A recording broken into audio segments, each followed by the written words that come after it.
Assalamualaikum warahmatullahi wabarakatuh. Perkenalkan, nama saya Nawang Indrawati dengan NIM F1E1222131 dari kelas R002 Prodi Sistem Informasi Fakultas Sains dan Teknologi dengan dosen pengampu Ibu Dewi Lestari, Skom MSI.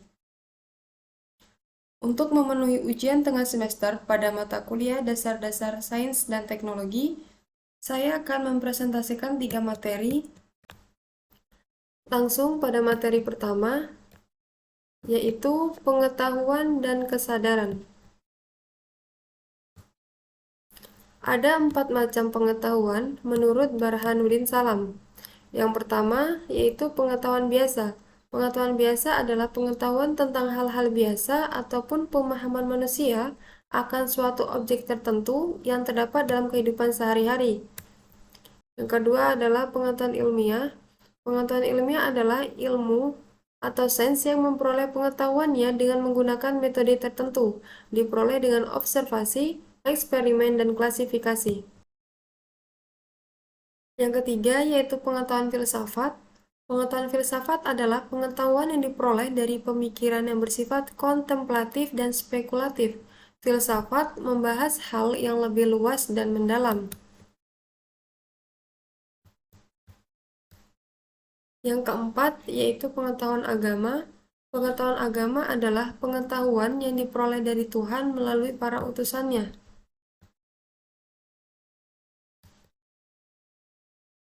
Pengetahuan dan kesadaran. Pengetahuan adalah informasi yang didapat untuk memperoleh pemahaman, pembelajaran, dan pengalaman. Pengetahuan bisa berasal dari pengetahuan ilmiah dan pengetahuan karena pengalaman. Yang pertama, menurut beberapa para ahli seperti Hatta, bahwa ilmu pengetahuan adalah pengetahuan atau studi yang teratur tentang pekerjaan hukum umum, sebab akibat dalam suatu kelompok, masalah yang sifatnya sama, baik dilihat dari kedudukannya. Yang kedua, menurut Dadang Ahmad, bahwa ilmu pengetahuan adalah suatu proses pembentukan pengetahuan yang terus-menerus hingga dapat menjelaskan fenomena dan keberadaan alam itu sendiri. Berikut beberapa jenis pengetahuan. Yang pertama, itu ada pengetahuan langsung. Pengetahuan langsung yang hadir dalam jiwa tanpa melalui proses penafsiran dan pikiran. Yang kedua, yaitu pengetahuan tak langsung, hasil dari pengaruh interpretasi dan proses berpikir serta pengalaman-pengalaman yang lalu. Yang ketiga, yaitu pengetahuan indrawi, sesuatu yang dicapai dan diraih melalui indera-indera lahiriah, faktor yang mempengaruhi adanya cahaya yang menerangi objek eksternal, sehatnya anggota indera badan, dan pikiran yang mengubah benda partikular menjadi konsepsi universal, serta faktor-faktor sosial. Yang keempat, yaitu pengetahuan konseptual. Pikiran manusia secara langsung tidak dapat membentuk suatu konsepsi-konsepsi tentang objek dan perkara eksternal tanpa berhubungan dengan alam eksternal. Yang kelima, yaitu pengetahuan partikular. Pengetahuan partikular berhubungan dengan satu individu, objek-objek tertentu, dan realitas-realitas khusus. Dan yang keenam, pengetahuan universal. Pengetahuan yang meliputi keseluruhan yang ada, seluruh hidup manusia.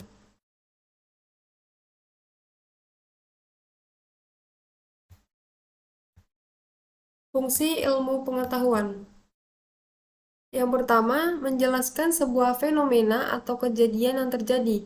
Adapun 4 bentuk penjelasan ilmu pengetahuan yaitu deduktif, probabilistik, fungsional, dan genetik. Yang kedua, meramalkan dan memprediksi kejadian yang akan terjadi berdasarkan dengan ilmu yang telah diketahui sebelumnya. Dan yang ketiga, mengendalikan keadaan atau peristiwa yang akan atau sedang terjadi. Kesadaran adalah kemampuan individu mengadakan hubungan dan pembatas dengan lingkungan serta diri sendiri. Menurut beberapa para ahli, pertama, menurut Freud, bahwa kesadaran adalah bagian terkecil dari jalannya kehidupan psikis makhluk hidup, sehingga hubungan atau perbandingan antara kesadaran dan ketidaksadaran makhluk dalam kehidupan lebih banyak dilalui dengan ketidaksadaran. Yang kedua, menurut Carl Gustav Jung, menurut Carl, bahwa kesadaran terbagi menjadi 3 macam, yang mana satu dengan yang lainnya saling berkaitan, yaitu kesadaran, ketidaksadaran kolektif, collective unconscious, dan ketidaksadaran pribadi. Jenis-jenis kesadaran. Pertama, ada kesadaran pasif. Kesadaran pasif bisa diartikan sebagai bentuk kesadaran yang dilakukan makhluk hidup dalam menerima berbagai stimulasi internal dan eksternal. Yang kedua, ada kesadaran aktif.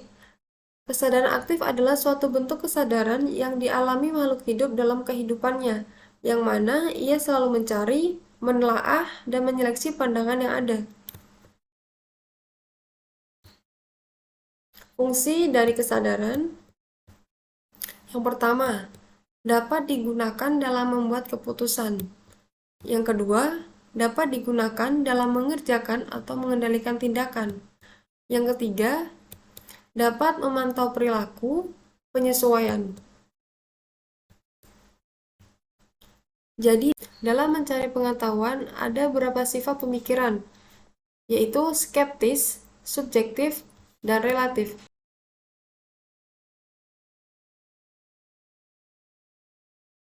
Yang pertama yaitu skeptis.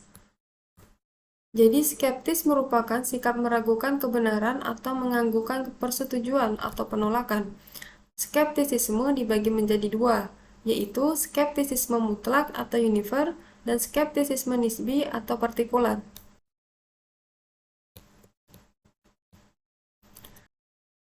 Ada 3 hal penting yang perlu kita ketahui pada kebenaran. Pertama, teori korespondensi. Ujian kebenaran yang diterima secara luas oleh kelompok realis. Yang kedua, teori koherensi. Ujian kebenaran yang pada umumnya diterima oleh kaum idealis. Yang ketiga, teori pragmatis. Ujian kebenaran adalah manfaat, kemungkinan dilakukan, dan akibat-akibat yang memuaskan. Selanjutnya, berpikir secara relatif. Relatif adalah sesuatu yang membutuhkan pembanding atau acuan untuk dapat menentukan nilainya. Gagasan relatif adalah sebuah pembanding relatif terhadap perbedaan, pertimbangan, dan perspektif. Sudut pandang memiliki peran penting dalam berpikir relatif.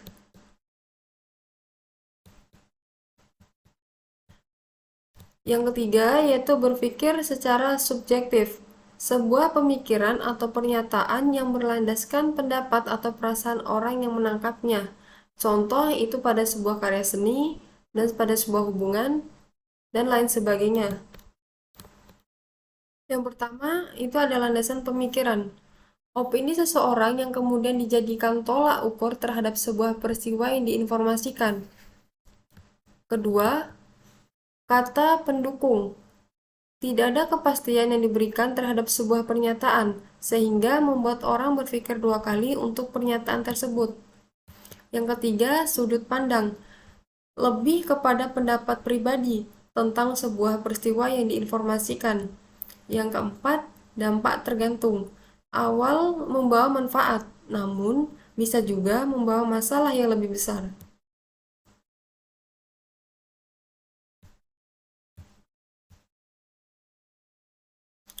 Jadi kesimpulan pada materi pertama, pengetahuan berperan penting dalam kehidupan manusia dalam berbagai bidang.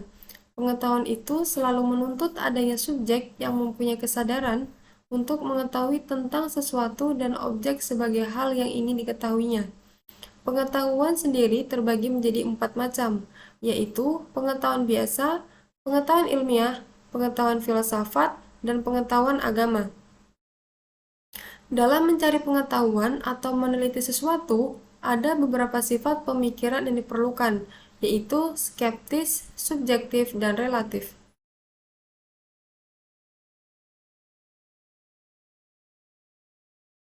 Lanjut pada materi kedua, yaitu sifat kebenaran ilmiah dan presisi.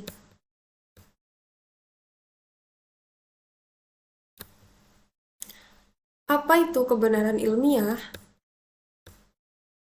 Kebenaran ilmiah menurut KBBI, kebenaran adalah keadaan, hal, dan sebagainya, sedangkan ilmiah adalah bersifat ilmu. Kebenaran ilmiah dapat diaktualisasikan atau dimanifestasikan dalam pengetahuan ilmiah. Suatu pengetahuan disebut ilmiah karena di dalam pengetahuan terdapat suatu kebenaran yang bersifat ilmiah. Untuk prosesnya, awalnya ada kekaguman. Setelah itu, adanya ketidakpuasan dan keraguan. Selanjutnya, adanya keingintahuan sehingga menimbulkan pertanyaan. Dilakukan penyelidikan atau penelitian sehingga menghasilkan kebenaran ilmiah yang dinyatakan dalam pengetahuan atau sains.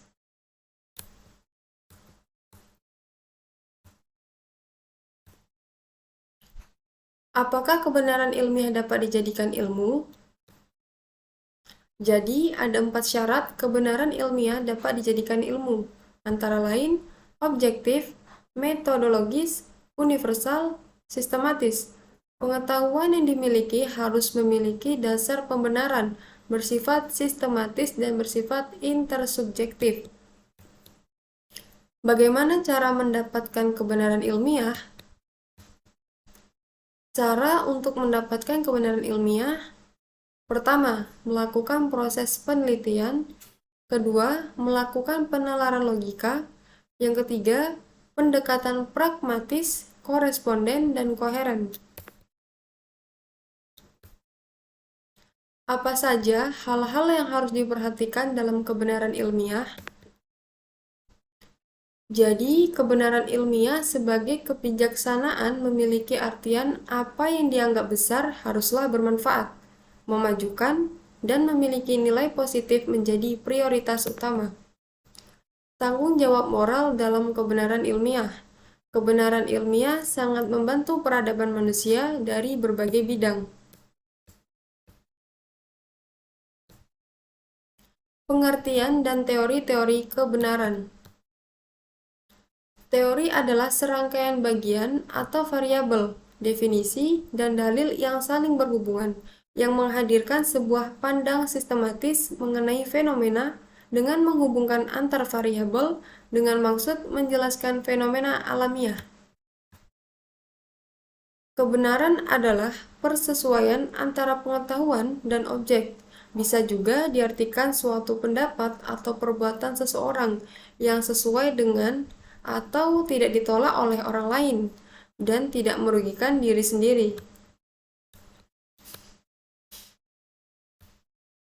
Pengertian dan teori-teori kebenaran. Yang pertama, teori koherensi atau konsistensi.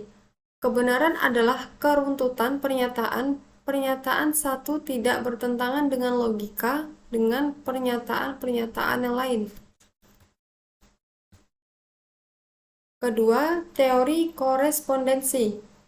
Kebenaran adalah kesesuaian antara pernyataan dengan kenyataan. Sesuai pernyataan dikatakan benar apabila ada bukti empiris yang mendukung.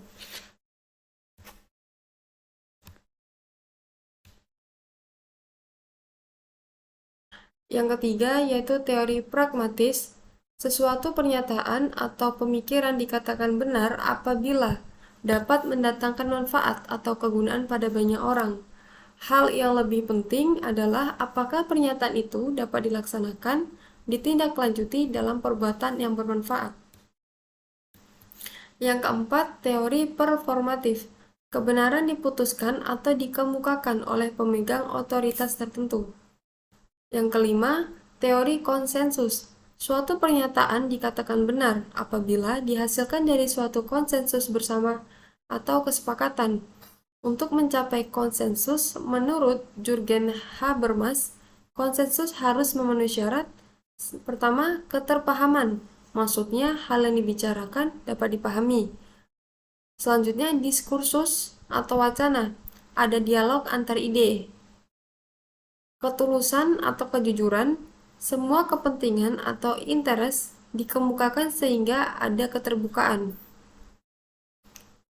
Otoritas, orang yang terlibat dalam konsensus memang memiliki kewenangan untuk itu, sehingga keputusannya dapat dipertanggungjawabkan.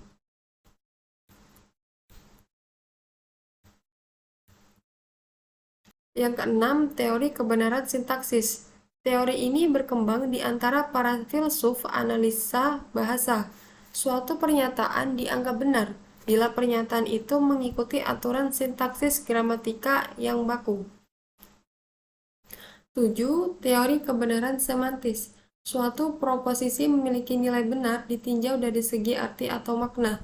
Jadi, memiliki arti maksudnya menunjuk pada referensi atau kenyataan, juga memiliki arti yang bersifat definitif.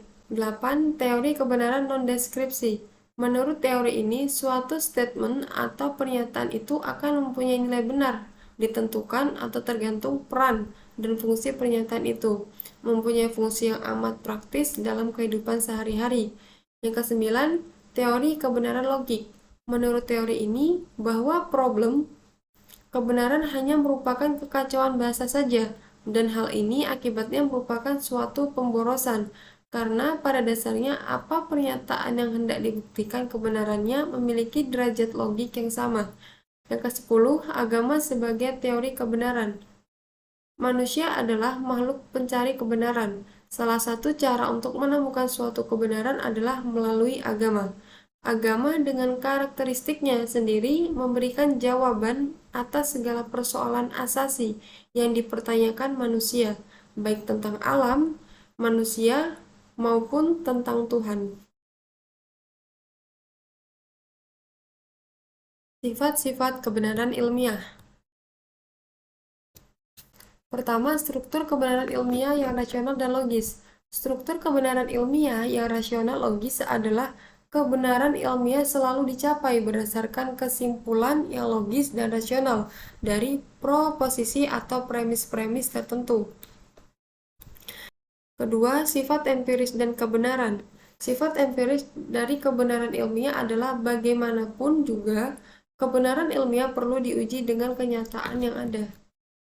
Yang ketiga, pragmatis. Sifat pragmatis adalah dapat menggabungkan kedua sifat kebenaran, dalam arti kalau sebuah pernyataan dianggap benar secara logis dan empiris, pernyataan tersebut juga harus berguna dalam kehidupan manusia yang memecahkan masalah hidup manusia.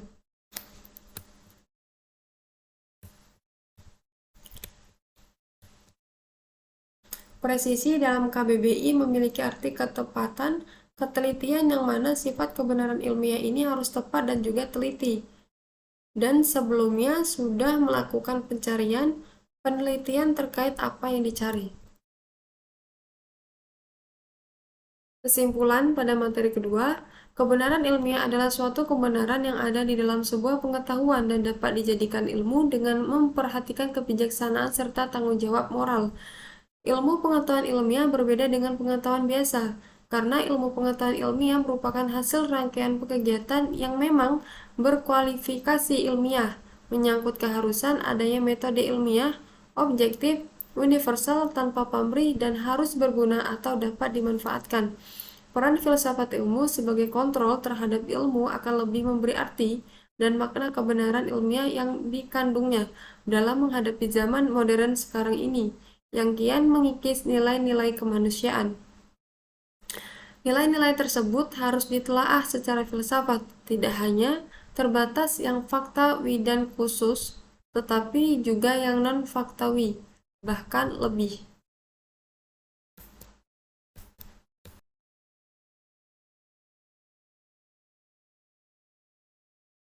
Selanjutnya, materi ketiga yaitu hukum ilmiah. Hukum dan teori ilmiah. Apa itu hukum ilmiah? Hukum ilmiah adalah perkembangan lebih lanjut dari hipotesis yang mengungkapkan hubungan sebab akibat antara peristiwa yang satu dengan peristiwa lainnya.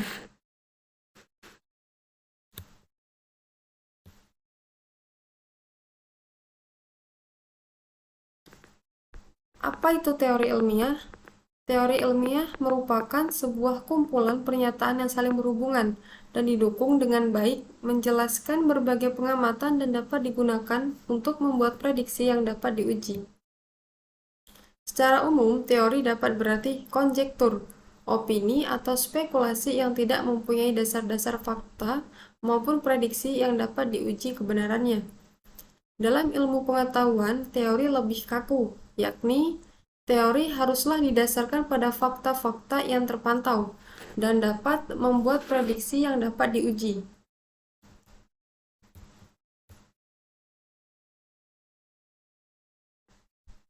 Ciri-ciri teori ilmiah menurut Bill Newton Smith telah mengidentifikasikan 8 ciri teori ilmiah, antara lain: pertama, observational listing; kedua, fertility; ketiga, track record; yang keempat, inter-theory support; yang kelima, smoothness; yang keenam, internal consistency; yang ketujuh, compatibility with well-grounded metaphysical beliefs; dan yang kedelapan yaitu simplicity.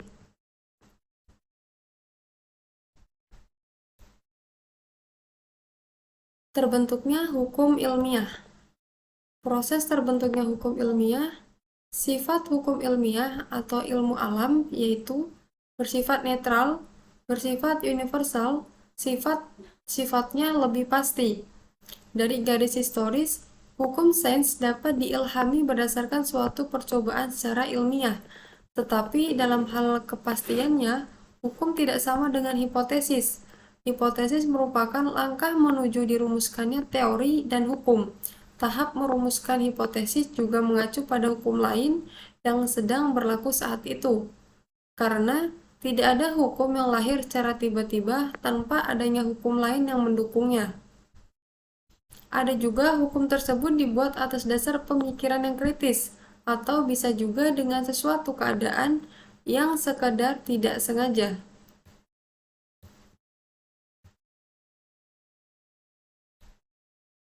Teori dan hukum ilmiah. Apa itu teori dan hukum ilmiah? Hukum sains merupakan suatu pernyataan di dalam dunia ilmu.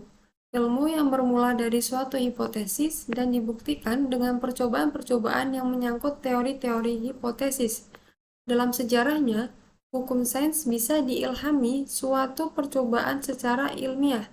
Hukum juga dibuat atas dasar konsep yang kritis atau dengan sesuatu kondisi coba-coba, bahkan atas sesuatu ketidaksengaja atau kebetulan.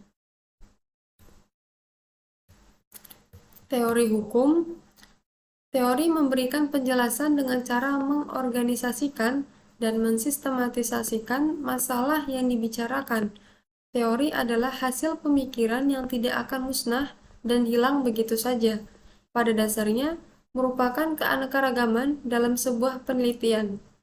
Teori di sini berisi: pertama, memahkotai sistem; kedua, terdiri atas hukum-hukum; ketiga, pernyataan-pernyataan umum yang memuat hubungan antara fakta atau gejala; yang keempat, memberi eksplanasi, prediksi, dan pemahaman terhadap berbagai fakta dan gejala. Kesimpulan: hukum ilmiah adalah perkembangan lebih lanjut dari hipotesis yang mengungkapkan hubungan sebab akibat antara peristiwa yang satu dengan peristiwa lainnya. Sifat hukum ilmiah atau ilmu alam yaitu bersifat netral, bersifat universal, dan sifatnya lebih pasti.